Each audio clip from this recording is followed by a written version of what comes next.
before there were turbines, before the internal combustion engine, there was the steam engine. The steam engine powered the United States industrialization in the 19th century. But even before that, the steam engine transformed commerce on America's interior waterways. The problem had always been cost-effective shipping.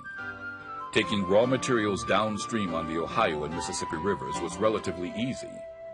However, bringing finished goods inexpensively back to the interior had restricted her growth. That all changed on September 4th, 1807.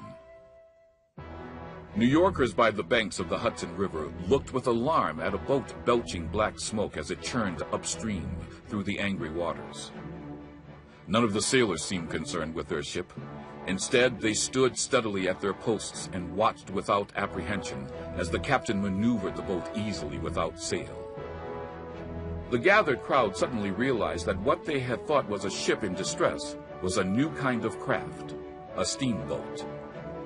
On board, the inventor of the steam-powered ship, the Clermont, was Robert Fulton, who later wrote, "The power of propelling boats by steam is now fully proved. The morning I left New York, there were not perhaps 30 persons in the city who believed that the boat would ever move 1 mile an hour or be of the least utility. Having employed much time, money, and zeal, it gives me, as it will you, great pleasure to see it answer my expectations. It will give a cheap and quick convenience to the merchandise on the Mississippi, Missouri, and other great rivers, which are now laying open their treasures to the enterprise of our countrymen." Robert Fulton was the embodiment of the future American entrepreneur. He took a dead man's ideas, partnered with an investor to buy the dead man's rights, and turned what everyone else was calling a folly into one of the most meaningful inventions of all times. The investor was Robert Livingston, an influential and well-to-do New Yorker who had helped negotiate the purchase of the Louisiana Territory.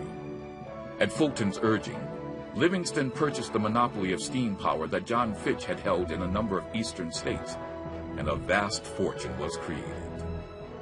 By 1825, as Fulton had predicted, the Ohio and Mississippi rivers teemed with over 170 steamships carrying goods and people up and down the waterways of America's heartland. The steam engine itself was adapted to a variety of industries, and eventually to the locomotive, which would outlast the steamship. It started a pattern of technological innovations that continually re-energized America as they rushed through the nation's economy. Robert Fulton was born November 14, 1765 to parents Robert Fulton, a Scottish-Irish tradesman and tailor, and mother Mary Smith. Robert Fulton is best known for developing the first successful commercial steamboat. It took passengers between New York City and Albany, New York. The boat was 66 feet (20.1 m), long, 8 feet (2.4 m), beam, and made between 3 and 4 miles per hour, 4.8 and 6.4 kilometers per hour, against the current.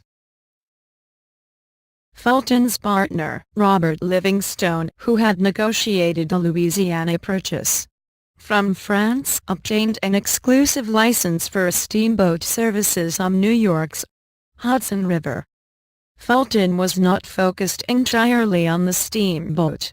In 1804, he tested the first successful submarine, which he had built for the British Navy. The Nautilus was the first submarine to have a separate propulsion system for surfaced and submerged operations. It carried flasks of compressed air that permitted the two-man crew to remain submerged for 5 hours. Fulton's innovation left quite a legacy. Steamboat travel was instrumental to the Industrial Revolution in America, helping manufacturers transport raw materials and finished goods quickly. It also opened up the American continent to exploration, settlement, and exploitation. Fulton later died of pneumonia in February 1815, having created the service that carried Americans into a prosperous future.